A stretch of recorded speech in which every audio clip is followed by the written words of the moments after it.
नाजरीन, आप देख रहे हैं हमारा यूट्यूब चैनल आगमू में हूं नौशाद अंसारी। अस्सलाम वालेकुम।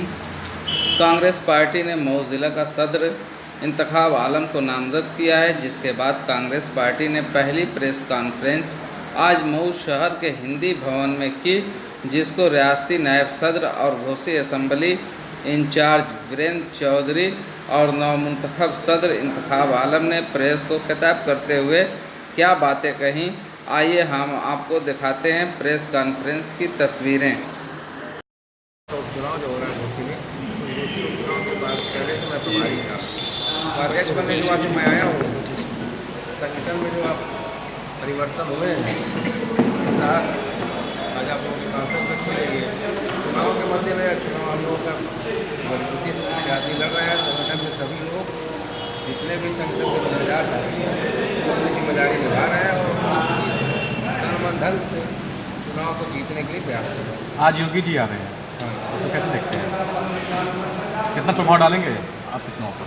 योगी जी आ रहे हैं, योगी जी के बारे में आप सब जानते हैं। जिस तरह की घोषणा उन्होंने किया है, मुख्यमंत्री बनने के बाद पहले दिन से उन्होंने कहा 30 तारीख को गड्ढा मुक्त कर देंगे, 30 जून खत्म हुआ, फिर कहा 30 दिसंबर को गड्ढा मुक्त कर देंगे। 2.5 वर्ष का समय हो गया है। मऊ की एक भी सड़कें, घोसी विधानसभा में घूम रहा हूँ लगातार 15 दिन से, एक भी सड़कें ऐसी नहीं है जो गड्ढा मुक्त हुई हो। अगर हुई हो तो आप सब पत्रकार साथी हैं, उनसे जवाब पूछिए कि आपका गड्ढा मुक्त का जो पहला अभियान आपने चलाया था मुख्यमंत्री बनने के बाद, वो पहला ही अभियान उनका नहीं सफल हुआ है। पूर्वांचल में जाति हावी होती है चुनावों में, तो आप कैसे देख रहे हैं कि आपका प्रत्याशी किस रूप में उभर के आए? कांग्रेस कभी जाति की राजनीति नहीं करती है। कांग्रेस तो हमेशा उन कार्यकर्ताओं को तरजीह देती है जिन कार्यकर्ताओं ने कांग्रेस के लिए अपना जीवन दिया है। भाई हमारा प्रत्याशी, उनके पिताजी लक्ष्मीशंकर यादव जी आजीवन कांग्रेसी रहे हैं। उनकी सर देखते हुए, उनके कांग्रेस का प्रेम देखते हुए हमारी कांग्रेस फैसला किया। हमने किसी जाति के आधार पर टिकट नहीं दिया है। Thank you. कमेटी की अध्यक्षता श्रीमती सोनिया गांधी जी, अखिल भारतीय कांग्रेस कमेटी महासचिव उत्तर प्रदेश की प्रभारी प्रियंका वाड्रा जी, उत्तर प्रदेश कांग्रेस कमेटी के अध्यक्ष अजय कुमार उर्फ लल्लू जी, जिस विश्वास के साथ मुझे ये जिम्मेदारी सौंपी है, मैं उनके इस निर्णय को स्वीकार करते हुए मैं अपने सभी लोगों को साथ लेकर, अपने सभी साथियों को साथ लेते हुए, चाहे वो किसी भी समुदाय का हो, किसी भी धर्म का हो, गरीब हो, अमीर हो, सबको संगठन में जोड़ते हुए बूथ लेवल तक को मजबूत करने का जिम्मेदारी निभाते हुए मैं संगठन के लिए काम करूँगा। और मैं अपने सभी साथियों के बल पे मैं ये साबित करूँगा कि मऊ जनपद कांग्रेस आज कहाँ है। उनके विचारों के अनुरूप, उनके सोच के अनुरूप संगठन खड़ा मिलेगा। मैं इस पर पूर्ण विश्वास करता हूँ। चुनाव के 4 दिन पहले ही फेरबदल क्यों? ये चुनाव से पहले, क्योंकि उत्तर प्रदेश में सिर्फ 11 जगह चुनाव हो रहे हैं और आपने लिस्ट देखा होगा कि 51 जिलों के अध्यक्ष बदले गए जी। ये उसके प्रकरण में नहीं है कि चुनाव से पहले हुआ है, ये संगठन का कार्य है। संगठन ने इसे निर्णय लिया और वो लिस्ट जारी किया है। अगर कहीं एक जगह होता तो आपकी ये बात मानी जाती कि शायद एक दिन पहले क्यों हुआ। इसलिए ये संगठन का कार्य है, संगठन का कार्य चलता रहता है और चुनाव अपनी जगह पर। उपचुनाव अपने प्रत्याशी को कहाँ देख रहे हैं? उपचुनाव में प्रत्याशी चूँकि हमारा कार्यकर्ता है, पहले हमारे घोसी विधानसभा में हम बहुत ज़्यादा चुनाव हुए जिसमें बाहर के लोग रहे, हमेशा घोसी उपेक्षित रहा कार्यकर्ताओं से। इस बार जो कार्यकर्ता को दिया गया है वो एक गरीब निष्ठावान कांग्रेस, उसके बाप भी कांग्रेसी थे, ये भी कांग्रेसी हैं, और सभी लोग जिला से लेकर पूरे विधानसभा के लोग अपनी अपनी निष्ठावान तरीके से लगे हैं और कांग्रेस आज लड़ाई में है। और मैं समझता हूँ त्रिकोणीय लड़ाई बना रहे हैं। प्रयास है कि हम जिताकर ये सीट प्रियंका गांधी के झोली में डालें कि हम लोगों का मान सम्मान, संगठन का मान सम्मान पूरे दूर तक ये संदेश जाके कांग्रेस आज कहाँ है। आपके प्रत्याशी ने भारतीय जनता पार्टी और यहाँ के प्रशासन ने भी आरोप लगाया था कि दबाव में आकर उनके ऊपर कार्रवाई की जा रही है, गाड़ी पकड़ी जा रही है, अभी भावुक लोग थे। क्या कहना है इस पर? ये वास्तविकता भी है, ये प्रशासन उन्हें एक बार नहीं कई कई जगह रोका है, देहातों में भी रोकने का प्रयास किया। अपने प्रत्याशी को जिताने के लिए आप लोगों की क्या रणनीति होगी? जवाब भैया वो हमारा जो है लाइक वो जो परमिशन होता है, परमिशन भी हमारा डिले किया जा रहा है। हमारा प्रत्याशी ये अधिसूचना से पहले भी घोषित हो गया था और बार बार हम लोगों ने मांगा कि हमें परमिशन मिले, लेकिन हम लोगों का परमिशन नहीं मिला। वो प्रत्याशियों को हाथ का लिखा हुआ, बीजेपी के प्रत्याशियों का हाथ का लिखा हुआ परमिशन दिया, लेकिन हमें 5 दिन के बाद परमिशन दिया।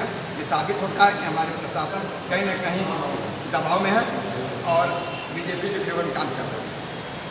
अपने प्रत्याशी को जिताने के लिए कांग्रेस की क्या रणनीति है? कांग्रेस हर समुदाय, हर जात, हर धर्म को जोड़ते हुए गरीब जो लाचार लोग हैं उनके कदमों पे चलते हुए कांग्रेस का कार्य रहा है। कांग्रेस कभी किसी भी धर्म जाति बिरादरी में राजनीति नहीं की। मैं समझता हूँ इसी कारण हमारी कुछ कमियाँ या गिरावट आई, जिसमें यहाँ उत्तर प्रदेश में कुछ दिनों से जो दल जो बने जातीय समीकरणों पर लड़ाई हुई, जो हमारे लोग थे वो कई दलों में चले गए, इसलिए कांग्रेस कमज़ोर हुई है। लेकिन जब जब छोटे छोटे दल पैदा होंगे और राष्ट्रीय स्तर पर कांग्रेस अगर कमज़ोर होती है तो कहीं न कहीं देश कमज़ोर होता है। इस देश को कमज़ोर करने में छोटे छोटे दल जो हैं कहीं न कहीं भागीदार हैं।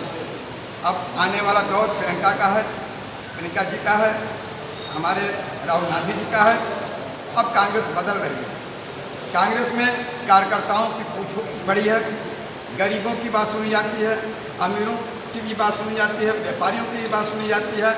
जो एक विचार था कांग्रेस का, हम सभी समुदायों को लेकर चलने का एक नारा था, जवाहरलाल नेहरू ने दिया और सभी लोगों ने दिया।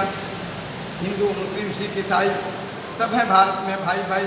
जब तक सबका विकास नहीं होगा, जब तक हमारा हिंदुस्तान भी विकसित नहीं होगा। जो विकास हुआ है, मैं पूर्ण रूप से कहना चाहता हूँ, इस 70 वर्षों में जो विकास हुआ है कांग्रेस ने किया है। ये कांग्रेस ने जो रेलवे आज बेचने का काम कर रहे हैं, या जो भी संस्थाएं बेचने का काम कर रहे हैं, कहीं ना कहीं जनता के टैक्सेस से बने ये नहीं हैं और आज ये बेच रहे हैं। ये दुख की बात है। बनाया कुछ भी नहीं है, बेच रहे हैं। इस विधानसभा सीट पर कांग्रेस की किससे लड़ाई है? अपने मैं आप तो को कहाँ देख सीधे रहे हैं? बीजेपी से कहता हूँ लड़ाई है। अपने आप को कहाँ देख रहे हैं? मैं बीजेपी से लड़ाई में देख रहा हूँ। कहीं ना कहीं बीजेपी भी कमज़ोर है, क्योंकि बीजेपी का घोसी विधानसभा से हटकर प्रत्याशी है। एक मऊ का, बाकी 3 हमारे घोसी के हैं। हेलो, घोसी में एक सिंबल ही नहीं मिल पाया। समाजवादी पार्टी से थे, वो निर्दल हो गए। और बहुजन समाज पार्टी का दूर दूर तक पता नहीं है। उनके कार्यकर्ता तो शायद आप लोग भी क्षेत्र में चलते होंगे, देखते होंगे, उनके कार्यकर्ता भी कहीं नज़र नहीं आ रहे। इसलिए मैं अपने को बीजेपी से मिला के चल रहा हूँ। संभवतः अगर समय मिला, कायदे से अगर स्थिति बदली तो हो सकता है हम चुनाव जीतें। योगी आदित्यनाथ का कार्यक्रम है आज, तो इसका कितना यहाँ के समीकरण पर कितना उलटफेर होगा? क्या हमसे पूछिए, हम उत्तर दे दें इसका थोड़ा। योगी जी का जो कार्यक्रम है, योगी जी के कार्यक्रम को अब आप लोग खुद ही बुद्धिमान और चौथे स्तंभ के लोग हैं। मैं तो चाहता हूं कि उन्हीं से पूछिए ना मऊ जनपद में उनके क्या कार्य हैं। मऊ जनपद में जो भी है कार्य आप देख रहे हैं, आप उनसे पूछिए कि मऊ जनपद में हर जगह तो कांग्रेस का ही दिखलाई दे रहा है। जो भी निर्माण कार्य है, चाहे चीनी मिल रहा हो, चाहे आपका काटन मिल रहा हो, पुलें हैं, चाहे वो कोल्ड स्टोरेज नहीं हो, सारी चीज़ें तो कांग्रेस ने भेजा। आप उनसे पूछिए कि मऊ में आप 2 बार आ चुके इस चुनाव में, आपने मऊ को दिया क्या? चीनी मिल में उतरे तो उन्होंने आजमगढ़ को सौगात दिया, मऊ को तो कुछ मिला भी नहीं। अब मऊ की चीनी मिल के कर्मचारी भी अभी भूखे मर रहे हैं। 9 महीना हो गया उन्हें तनख्वाह तक नहीं मिलती है। तो योगी जी चाहे मोदी जी हों, ये जुमलेबाजी से जनता जान चुकी है। आदमी की हर व्यवस्था सोच समझ के देख रहे हैं। जनता कहीं न कहीं पीड़ित है, तो उसका एहसास इस इलेक्शन में हमको समझ में आ रहा है। और आप भी अंदाज लगा रहे होंगे कि बीजेपी कहीं एक तरफा कोई नहीं कर सकता कि जीत रही है। ये लड़ाई है, ये कहीं न कहीं ये संदेश है कि बीजेपी डाउनफॉल।